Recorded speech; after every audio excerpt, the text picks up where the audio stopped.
This is actually the second time we've had you on a podcast, so thanks for jumping on again. My pleasure. It's good to be here on the Gold Coast. 100% on the Goldie. AREC 2022, hey? Mate, what a day. Yeah, it's Ready been for very, tomorrow. very exciting. Even, I was just saying before, it's been my 13th AREC and love coming here every day. I pick up new bits and pieces and getting to meet people like yourself and connecting with agents all around Australia. It's phenomenal. So day two is going to be quite large again, but I'm excited.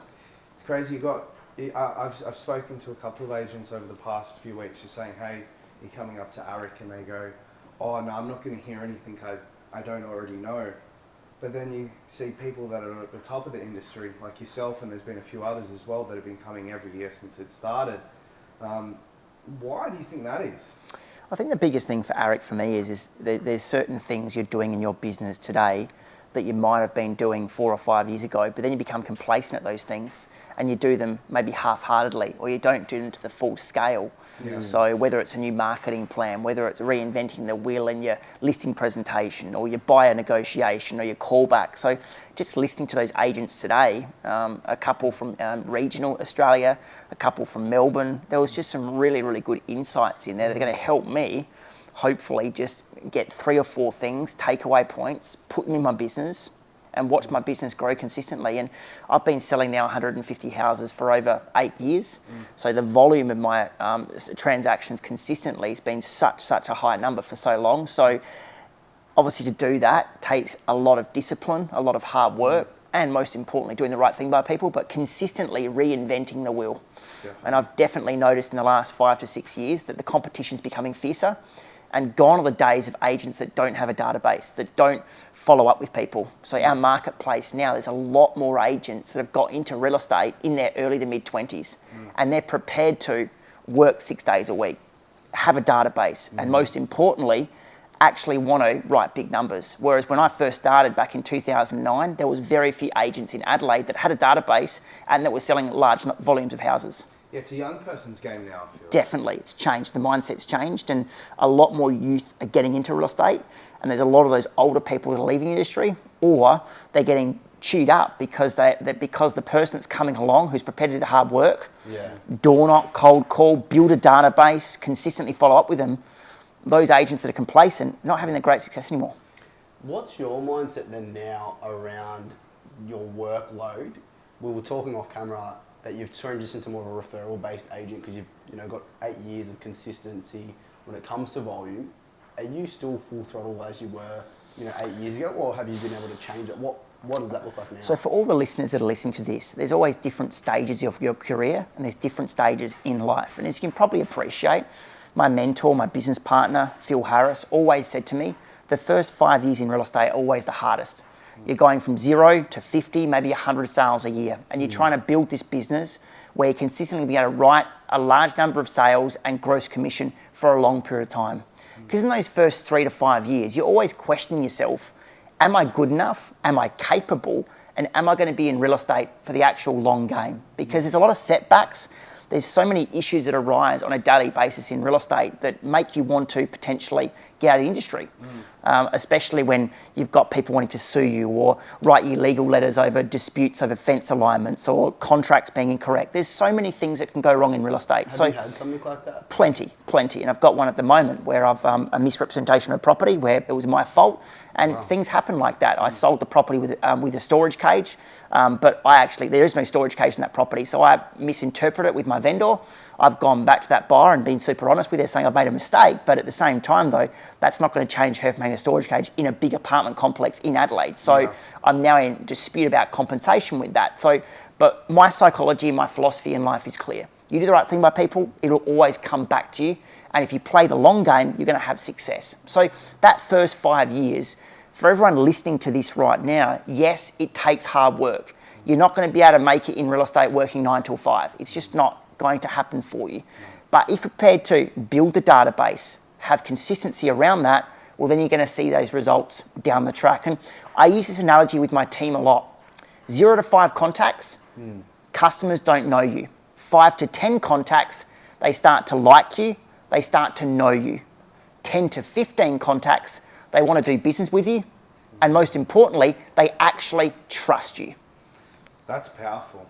Very powerful. So what do you do every single day And when you're calling that potential client in your database, what stage of that process are you at with that potential customer? So when you're not prospecting today, right, you're not missing business today. You're missing business in 3 months, in 120 days, in 12 months' time. So why does my phone ring sometimes 3, 4, 5 times a day saying, Tom, you don't know me, or Tom, you've been referred to me, would you like to come and look at my house? Because of the hard work I've done over such a long period of time. So it's about just gradual consistency and making those 20 or 30 connects in the AM every single morning, and then you're seeing the results. I remember seeing you, I'm not sure if you know, he spoke on Josh Vegan's, not masterclass, Blueprint? Yeah, Change Agent Awards. Change Agents, and you were talking about it. When you first started off, you literally wore the soles out of your shoes. Absolutely. So when you say gradual, I feel like you were full throttle right from the beginning. How do you keep that same energy from when you started in real estate? So I know when I first got into real estate, first went out on as my own agent, I had that new business energy and I was firing on all cylinders. Now, to be completely honest, it starts to wane a bit and the energy starts to drop.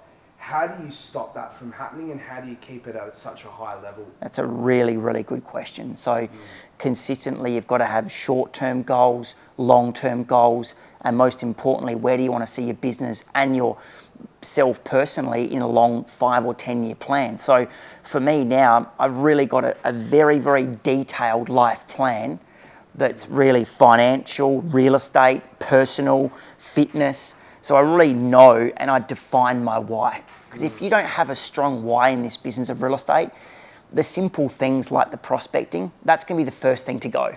Yeah. And that's the most important. Because once the prospecting goes, your business goes. Because at the end of the day, we all know the less doors you get in, the less properties you're going to list. So consistency around that prospecting. But what you've got to understand for all those listeners listening to this now is it's got to be different forms of prospecting.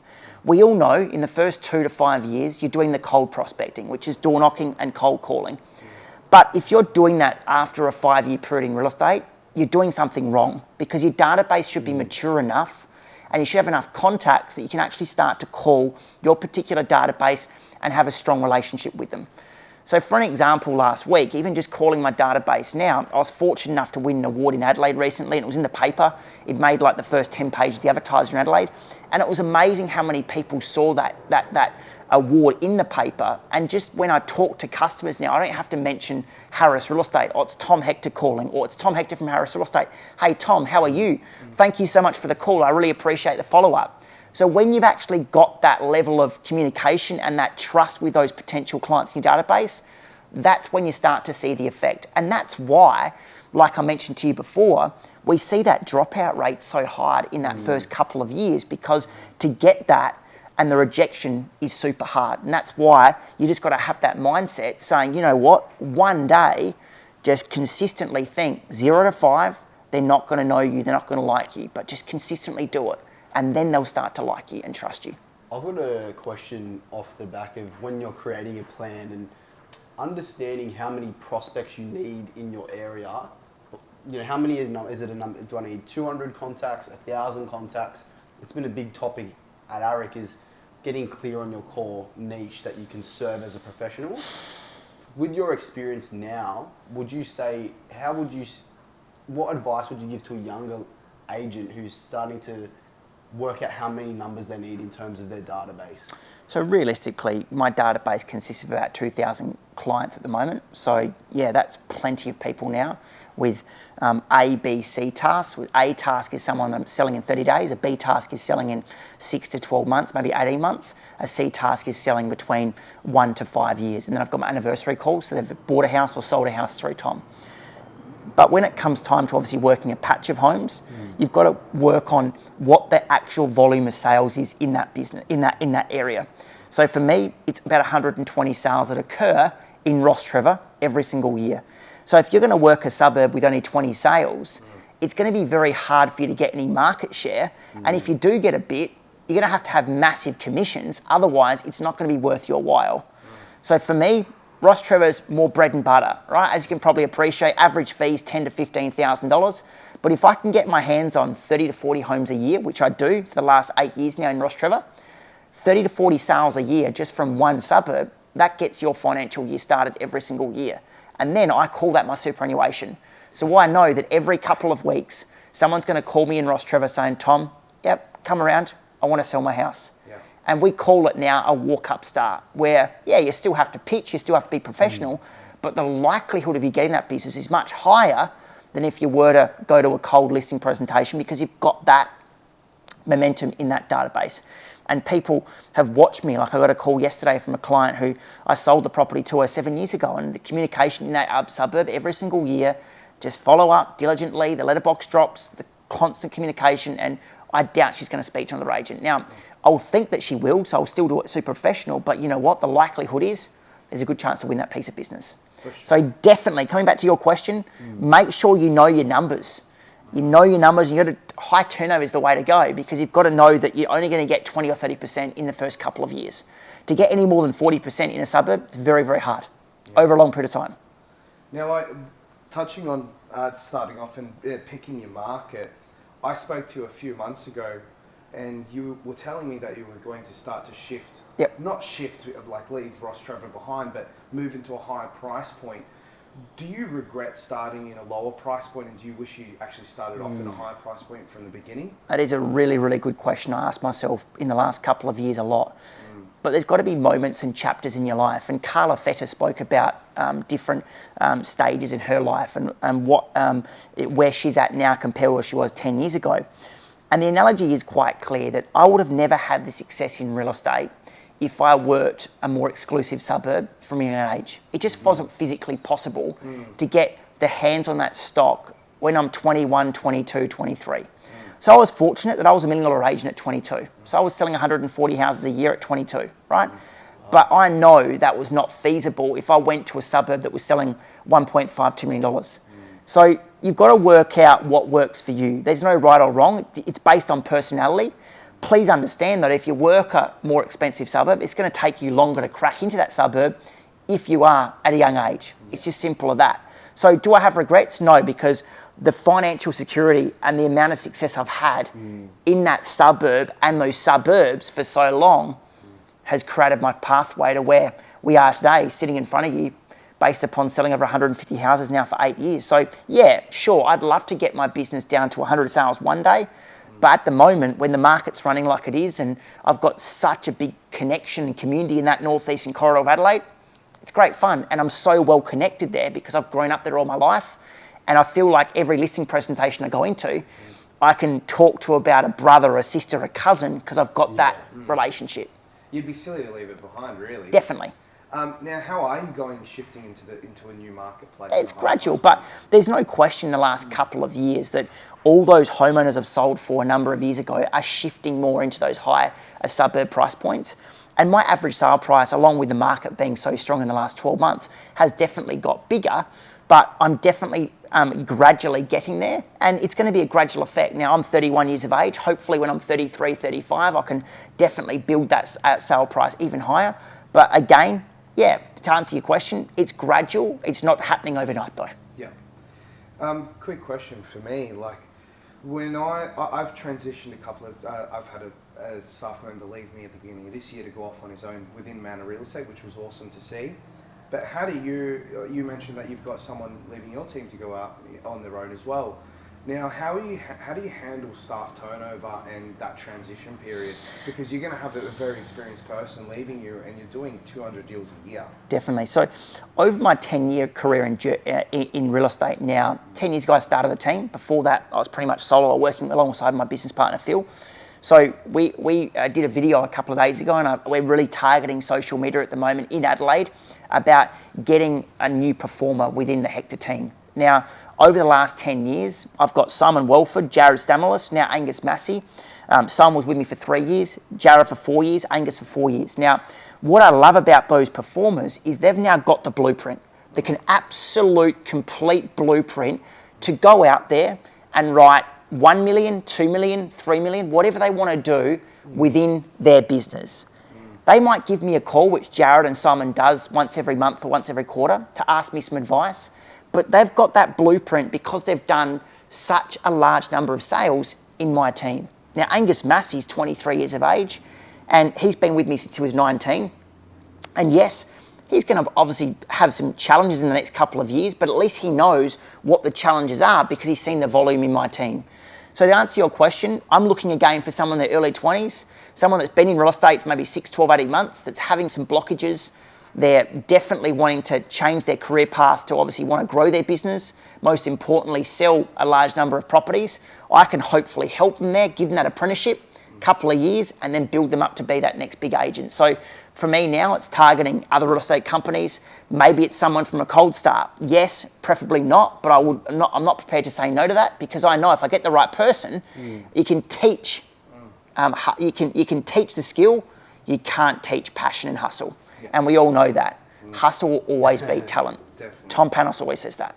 What hours are your guys expected to work? Are they working as many hours as you do? So Fridays afternoons, my team definitely can have that time off. Saturdays are obviously very busy with open for inspections, and then Monday to Friday lunchtime, they're definitely working for me. And then obviously, yes, those Monday to Thursday, there's buyer appointments after 5, 6 o'clock, but I also want them to build their own business within my business. So I give them opportunities. So give them appraisals of clients or properties that I don't want. So a massive resignation again today from 3 or 4 speakers was you control your own destiny. If you want to sell higher price properties or if you want to have more time, you have to own your time. Because real estate is very much your business. It's nobody else's. You have to make the decision for yourself. So I think the best thing about my team is that the harder they work, the shorter their success is going to come in their business. So yes, coming to your question, they've got some KPIs, absolutely. They've got lots of KPIs, buyer appointments, listing appointments, gross commission for them. But at the same time though, I want them to build their business so they can go out and start their own. Yeah. Another thing I really think gets overlooked a lot in this industry, you have a lot of people that are making good money, but it doesn't go anywhere. And we were speaking a bit off camera around what you're doing. Why do you think in this industry people are making good money and they don't do anything with it and squander it? And how do you actually put yourself in the position to actually learn, and how do you learn what to do with the money that you're making so you don't just piss it up against a tree?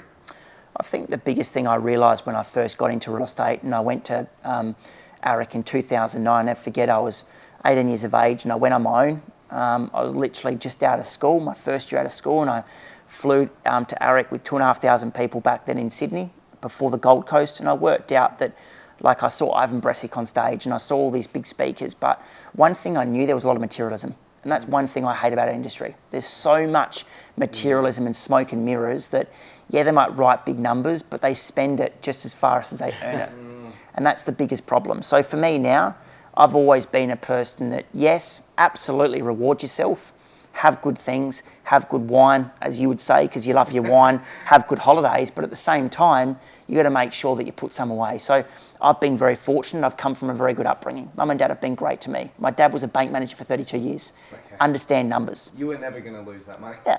So from my point of view now, I've worked out where I want to park my money. Diversify, whether it's a share portfolio, whether it's residential property, whether it's commercial property.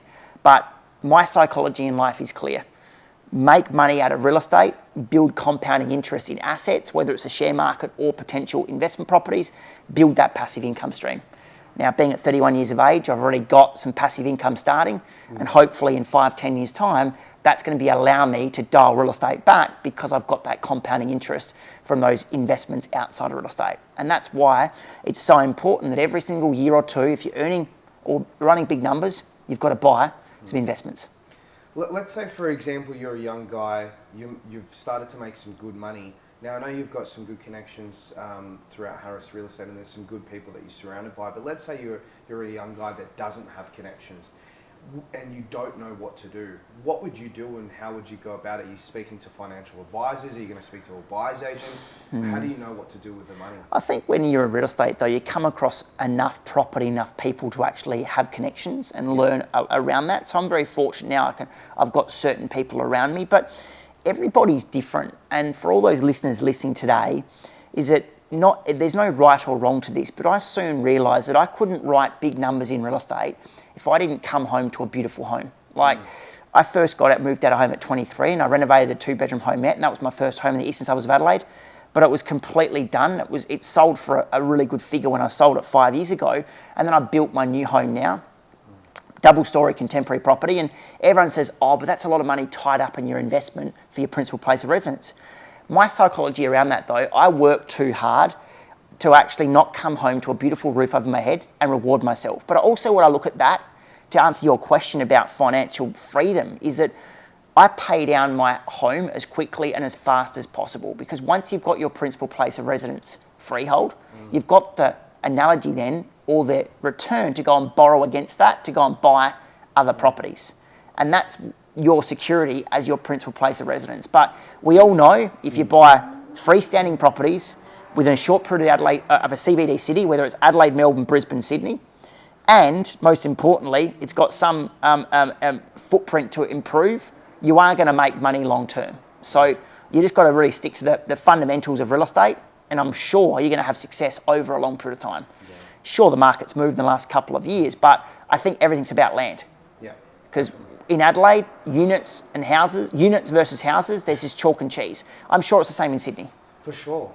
Now, you were talking a bit about like handling rejection and what happens over the course, like you starting off, and it's tough work, and you're going through all this. How do you actually manage your energy? So, since last time I seen you, put on a bit of muscle, you're doing some CrossFit. How are some other ways you're managing your energy, especially when you're doing so many deals and working as hard as you do? So health and fitness to me is everything in real estate. You can't do what I do consistently if I was to go to bed late at night, if I wasn't getting 8 hours sleep, if I was having 3 or 4 coffees a day, if I was drinking alcohol during the week, if I was eating fast food. So I live a very, very simple life. So I train 6 days a week. I get Saturdays off, that's my recovery day.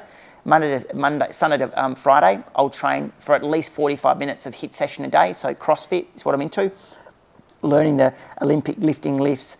It's hard work, but I absolutely love it. And the amount of capacity I've got with my engine now, my aerobic capacity is huge. And definitely I've put on a lot of muscle in the last number of years compared with what I used before. But then that allows me to obviously want to sell more houses and have more energy throughout my day.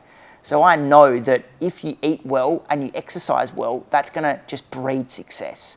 And the problem is, even at the gym I go to, you see people for a couple of weeks, then you won't see them for a month. Right? Then you might see them for a couple of weeks. Whereas everyone that knows me in the gym in the last 2 years, I'm consistent. I've got a personal trainer twice a week, and he just is absolutely gobsmacked that rain, hail or shine, I will be there. Yeah. I will be there. And it's about the consistency.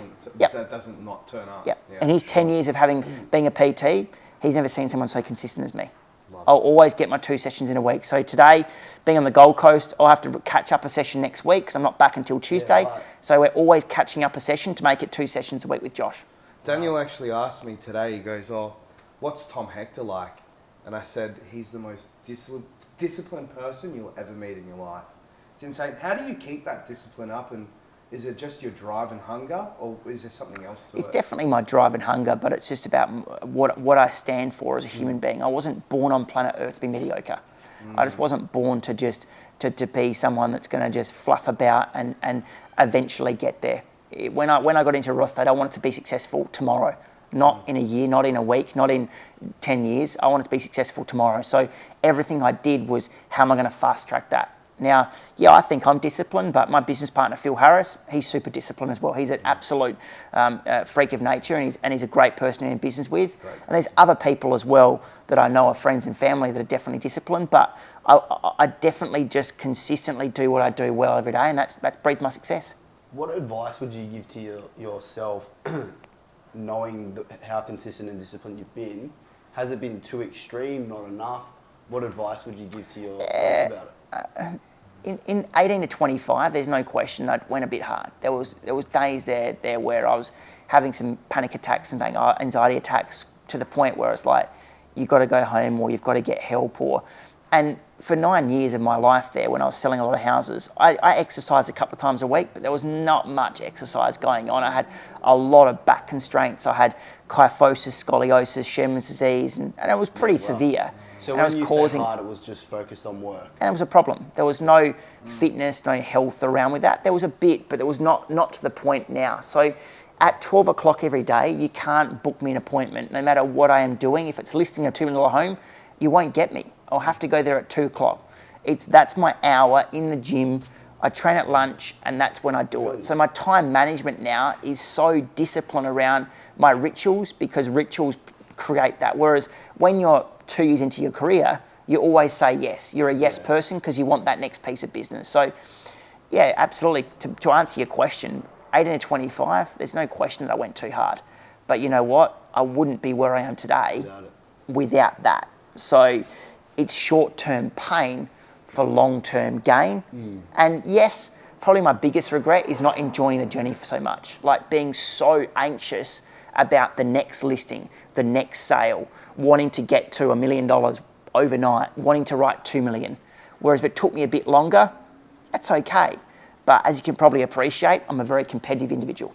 Very. So what's the ritual look like at the moment in terms of a daily schedule? Yeah, so 8 o'clock team meeting every single day at 8 o'clock with my team. So myself and my 3 assistants, and we go through the day before and the day ahead. And what time do you start your day? Yeah, I'm there at 7:30 prepping for that meeting. Yep, and and you're then up at 5? Yeah, up at 6. Up at 6, yep. Making sure I've got a really good breakfast. I'll do some morning meditation. I'll normally flick through ABC News to work out what's going on in the world, just to make sure I'm up to date with what's going on, so I can talk to my customers and clients about what's going on around the world, like with the Texas shooting going on at the moment, or whether it's the Albanese winning the election, all of that. And then from there, 9 to 11:30, I'm just prospecting, like calling my vendors after the meeting, prospecting, and then 12 till 6 or 12 at the gym, 1 till 6, I'm out doing appointments. If I'm not, I'm back on the phone. That's simple, that's my day. And if it's not prospecting, it might be doing something like dealing with owners, like it's always to do with dollar productive activity. Yeah. How do you cram that all into that amount of time? Are you doing vendor meetings in person still? At the moment, because the market's been so strong, no, but I'll pick my meetings depending on the client. So if a client needs me, absolutely I'll be face to face with them. And that's about reading the play and becoming that salesman, knowing that when to call Mrs. Jones, or when to call that client knowing there's a headache or there's a problem, or when to make sure you update that client 3 times a day or twice a day, not just once, because they're high maintenance. And that's where we call it reading the play and becoming a salesman. And you're not going past 6? Yeah, absolutely. There's no question that there's probably 2 nights a week that are 7:30 quarter to 8, right? And the rest, the 3 other days, are probably 6:30. So, yes, the hardest thing in my business is late nights, but that's just part and parcel of real estate. I'm surprised that it's not every night's 8 p.m. because even with myself, you're doing far more than me. Yeah. And most of the time, like 8 p.m. Everyone wants to see me after hours. You don't Yeah, I'll never book an appointment past 7 o'clock though. So I'll try and get a listing appointment at 6, right? So you're done by 7:15, right? You're home in the door by 7:30. 7 o'clock listing appointments, they're too late for me because you're getting home at 8:30, you're waking up the next day feeling absolutely rough. So I'm pretty anal about making sure that you're home by 7:30, quarter to 8 at the latest, because you're eating too late, you're not getting a sleep, and you've got to be very careful on that. Is there a reason you stopped going to the gym prior to work, now during work? Yeah, because it breaks my day up though. I love it because it literally, the mornings is like really good prospecting. By lunchtime, I'm in the gym sweating it all out, and I get really excited to get in people's lounge rooms. It just works for me. So everything's different. I do train, like on Friday morning, I trained at 5:30 in the morning. So I mix it up, but 90% of the time I train at lunch because my gym is right next to the office. Okay. So literally it's 1 minute drive or 30-second drive from our office. So at 11:55, I'm driving to there, getting changed, the gym starts. Wow. So it works. Whereas if I was that way, I've got to come back and forth. So on a Fridays, I work from home. So I'll go to the gym on a Friday morning, head home, and make calls for the rest of the day or appointments. So again, just pick and choose. Are you still taking the whole Friday off? Friday, not Friday off, but... Friday afternoons, definitely, like getting a massage or go and relax. But I like to try and call my anniversary calls on a Friday. Okay. So my anniversary calls are just purely like really long 15, 20-minute chats, because they're all established clients, remember? They're people that have done business with me. They want to have a chat. So those calls take a bit longer, and building that strong relationship with people. You talk about how goals are what really fuels your business and fuels your life. Where do you see yourself in the next 5 years? Yeah, I think at the end of the day, my psychology is definitely go hard. at least to another 5 to 10 years, right? I think by the 8, I'm 31 now, I reckon I've got a good 9 years left in me of selling really, really aggressively. And I've always said to myself, when I get to 40, I'll reevaluate it, whether it's potentially sales management, whether it's dialing it back to maybe some less sales. But I feel like I've got the energy now to consistently do this. I love the thrill of the chase. I'm in a phenomenal business. We're in the best business I feel in the world. Harris Real Estate, well, we've got 192 staff. We've got a sales team doing $25 million plus in revenue, which is unheard of for Adelaide. So we've got a very, very successful company. We've got a great leader. So for me now, it's head down, bum up, and enjoy the journey. And I'm fortunate to be on this journey with Phil. So it's good fun. Beautiful. Now, why do you think you were able to sell 140 properties a year at 21, 22? And what do you think what's the difference between you and everybody else, especially now and back then? I think in those first 3 years to get me to 140 sales was the prospecting. It was the relentless, absolutely prospecting. My service area of Ross Trevor. And as you can probably appreciate, it's like a farming analogy. You sow the seeds. Yeah. You're out there, letterbox dropping, you're door knocking, you're cold calling. And then you're consistently doing that for a long period of time. So 12 months, 18 months, 24 months, all of a sudden, you're consistently calling 30 to 50 people a day. You do that for 2 years straight, you're guaranteed to have success. Yeah. People just go with you because they actually feel guilty if they don't go with you, right? So it's that guilt analogy. Or you might lose a few, but you're going to win a lot because you prospect a lot. So that's where my success came, and that's consistently how I've done my success, is the relentless prospecting and being a real person in real time. Because I've had a really good connection with my community. I've known a lot of people in the northeastern corridor of Adelaide, and that's why people have come to me. Cool. I can't please everybody, I get that. Not everyone's going to love Tom, but at the same time though, I feel like that's the analogy I've used. And everything's about protecting your brand. Brand is everything. Yeah. What type of work or training do you do on yourself or on your skill set at the moment when you're at that level? Really good question. So at the moment, I'm trying to get away from the real estate day-to-day operation. So I love Jim Rohn, I love Tony Robbins, I love Robin Sharma. I love, absolutely. What is it you love about? Just learning about it's the mindset. The mindset's probably the biggest thing now. Like, how do you keep the mind ticking when you've got demons about like vendors and buyers or your staff or just constant habits or issues that arise. But one thing that I've probably love about my journey is that for so many years I'd get so anxious and concerned and sleepless nights when something would go wrong in my team, or a team member would leave me, or I had a dispute with a client. But now I know that I've got such an established business, is that if not everyone likes me, like I gave the keys back to an owner last week, I just couldn't help him. I said, Mohammed, I can't help you. Like, gave the keys back. It was a very, very, very awkward conversation. He was ringing me on last Sunday, abusing me. But I said, you know what? He's not on my bus. He's not on my bus. Yeah. Work with the people that are on your bus. So from my point of view now, I'm fortunate to know that I've got a career in real estate long term. If I'm going to have a slow month, it'll make up for next month. If I have a slow quarter, I'll have a big quarter the next quarter because I'll work harder or do those fundamentals. So thinking outside of real estate now is what I'm about, and it's about making sure that trying to become a better person within my team. Even for an example, like, I don't know if you've read the book by Robin Sharma, The Leader Without a Title. I read it for a second time a couple of months ago.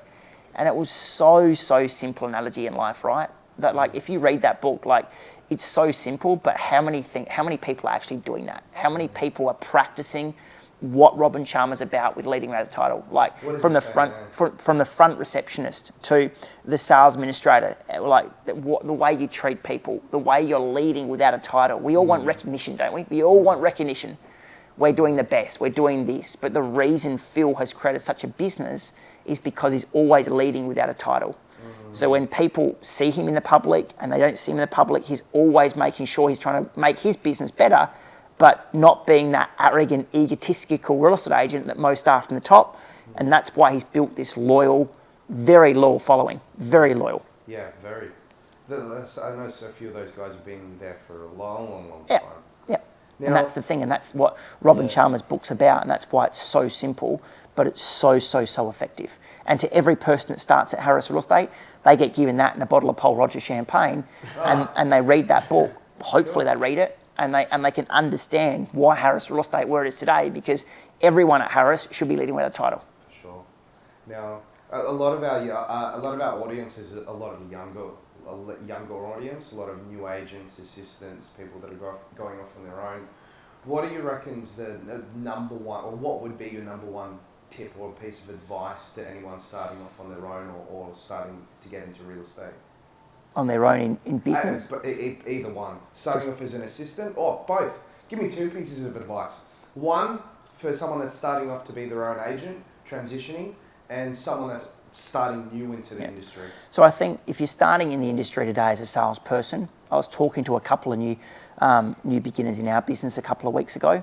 Work out 3 to 5 points or 3 things that you're exceptionally good at in the industry, right?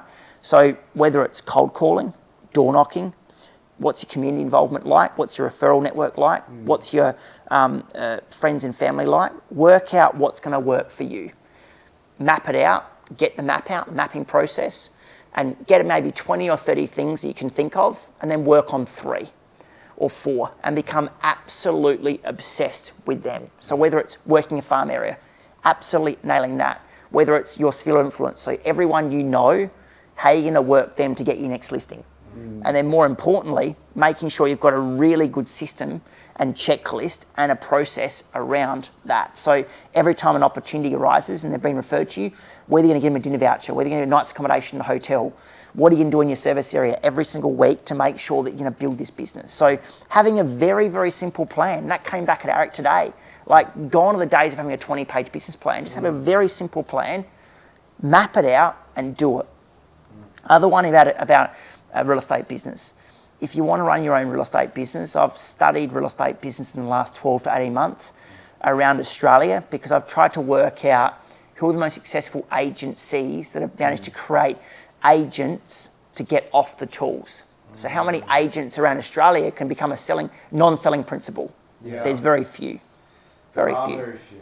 And the reason there's very few is because, number one, too many of them are too arrogant, they're ego-driven to want to make sure that everything revolves around them. Seen a few of them. And most importantly, how many of them are leaders? So how do you create leadership to the point where you get a listing opportunity and they want you, but you know what, you don't sell houses, you're going to give it to another team member. Yeah. There's very few like that. And to build loyal staff to come and work for you and stay with you, that's the hardest thing. And that's why a lot of real estate businesses around Australia always have a selling principle. For sure. Well, thank you. I appreciate it. Do you have any other questions, Danny? What advice? I've sort of asked it, but I'm curious. For someone who is performing at that topper level, what advice would you give to someone who's wanting to excel to the next level? Would it be to manage their mindset, things outside of work, sharpen the tools on their 4 things they're meant to be good at? What would you say is the... What I've found out in the last couple of years is, once you get to a point like, say for example, like me, what are you chasing next? What's next? Is it starting your own business? Is it making more sales? Is it growing your business to a higher average sale price? Everyone's got their very unique aspirations and they're all unique at what they do. Yeah. But there's a very difference between becoming a good salesperson and a good business owner. Yeah. They're very, very different things, and we all know that running a real estate business is like running a business. You've got GST, you've got BAS, you've got P&L. Like, that takes time, and that's why very few people actually are good at that. So if you become a good salesperson, like the likes of Alex Phillips, one of the greatest realtors to ever go in this business, because he's been doing it for such a long period of time, what gets him up every day? Well, it's about the mindset. It's about making sure he continually learns his craft, whether it's listening to that particular person, working with a trainer. But absolutely, you've got to reinvent the wheel 6 to 12 months, every 6 to 12 months. Otherwise, it just gets boring. It really does. Actually, I've got one last question before we jump off. Something more personal for myself. Obviously I've built up a decent sized business now. What are the pitfalls that I should look to avoid, and how do I know how to spot them? In what sense? You're saying in business? In business? In obviously listing and selling, and how do I make sure I'm not going backwards and always going forwards? Yeah, I think the most important thing for you is you've got to consistently look at your numbers to make sure that you're hitting your daily metrics every single day. because once you don't hit your daily metrics, that's going to obviously that's not going to allow you to be where you want to be in 6, 12, 18 months' time. So the thing I've realised in business is that if I'm writing 1.5 million, I want to get to 1.6 next financial year. Then I want to get to 1.8, or then I want to get to 2 million.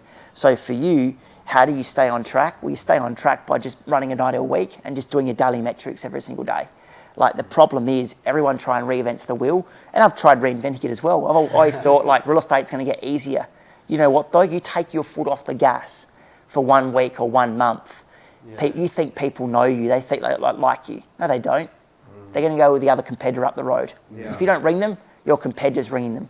Yeah. So for you, making sure that your business stays bulletproof and there's no holes in it, just hit your daily metrics. And when you say daily metrics, are you looking at the listings and sales, or are you just solely focusing on 20 connects a day, yeah, 2 appraisals a day, yeah, 5 days a week, that's 10 appraisals a week, that's what, 200 calls a week, yeah, 200 connects a week. You do that every single week for 50 weeks of the year or 45 weeks of the year, you are guaranteed to have success in this business. For sure. That's 40 market appraisals on average a month, right? Yeah. Call it 350 a year, right? You might get how many of them to transact if they're all cold to begin with over a long period of time. You're building a database. Yeah. This is where people go wrong. But they want that success tomorrow. Yeah. They want it next week. But you just got to hit your daily metrics of 20 connects, 2 appraisals. And you know what? You can go home knowing that in 1 month's time, you'll get a call.